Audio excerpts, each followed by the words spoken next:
ہے جو اس نے پھونکی ہوتی ہے.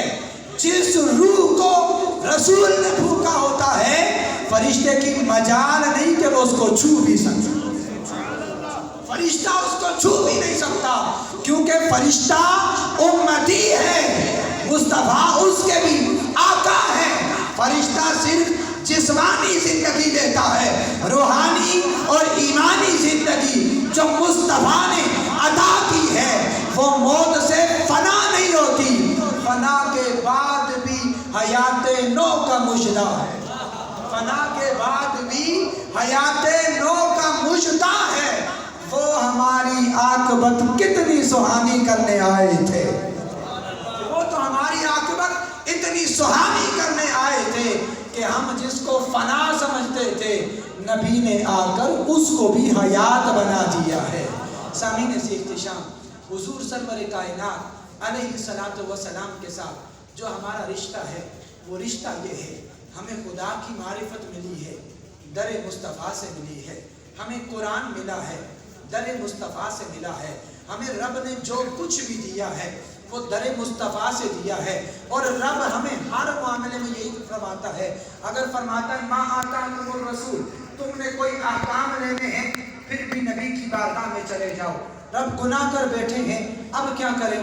وَلَوْ أَنَّهُمْ إِذْ ظَلَمُوا أَنفُسَهُمْ جَاءُوكَ فَاسْتَغْفِرُوا اللَّهَ. فرمایا اگر گناہ کر بیٹھے ہو, مجھے راضی کرنا چاہتے ہو, پھر بھی حبیب کی بارگاہ میں چلے جاؤ. اے پروردگار, تجھ سے محبت کرنا چاہتے ہیں, کس طرح محبت کریں؟ قُلْ إِن كُنتُمْ تُحِبُّونَ اللَّهَ فَاتَّبِعُونِي. فرمایا اگر مجھ سے محبت کرنا چاہتے ہو پھر بھی میرے حبیب کی بارگاہ میں چلے جاؤ. اے پروردگار, تیری بارگاہ میں سر جھکانا چاہتے ہیں, فرمایا میرے حبیب کی بارگاہ میں چلے جاؤ. مالک تو نے قرآن میں جو جو حکم دیا اس پہ عمل کرنا چاہتے ہیں, فرمایا حبیب کی بارگاہ میں چلے جاؤ. رب ہر بات میں اگر دیتا ہے پھر بھی نبی کی طرف بھیجتا ہے, اگر لیتا ہے کچھ پھر بھی نبی کی طرف بھیجتا ہے. اس لیے ہم بھی خوشی ہو تب بھی, غم ہو تب بھی, کچھ لینا ہو پھر بھی, رب کی بارگاہ میں دینا ہو پھر بھی مصطفیٰ کی طرف جاتے ہیں اور یہ صدا لگاتے ہیں میرا تو سب کچھ, بولیے میرا تو سب کچھ میرا نبی ہے. یاد رکھنا اس جہان میں کوئی اور ہو سکتا ہے لیکن اگلے جہان میں نبی کے علاوہ کوئی نہیں ہوگا. قبر میں آئیں گے تو مصطفیٰ ہوں گے, حوض کوثر پہ جام پلائیں گے تو مصطفیٰ, ہمیں پل صراط سے اگر پار لگائیں گے تو مصطفیٰ ہوں گے. اگر نام امان کے وقت وہاں کوئی ہمارا پلڑا بھاری کریں گے تو وہ مصطفیٰ ہوں گے. اگر جنت تک پہنچیں گے تو مصطفیٰ کے وسیلے سے پہنچیں گے. تو آئیے, میرا تو سب کچھ میرا نبی ہے. سیاہیاں مجھ میں, داغ مجھ میں, جلے اسی کے چراغ مجھ میں, اثاثہ قلب و جاں وہی ہے. میرا تو سب کچھ میرا نبی ہے. اور کل قیامت کا جب دن ہوگا نہ مجھ سے بار عمل اٹھے گا, نہ اس پہ ہی کوئی ساتھ دے گا. اگر کہے گا تو روز محشر خدا سے میرا نبی کہے گا سیاہیاں داغ صاف کر دے, اسے بھی مولا معاف کر دے. یہ میرا عاشق ہے, وارثی ہے, میرا تو سب کچھ میرا نبی ہے. اور میرے اعمال تو بخشش کے نہ تھے پھر بھی نصیب کی محمد نے شفاعت تو خدا مان لے.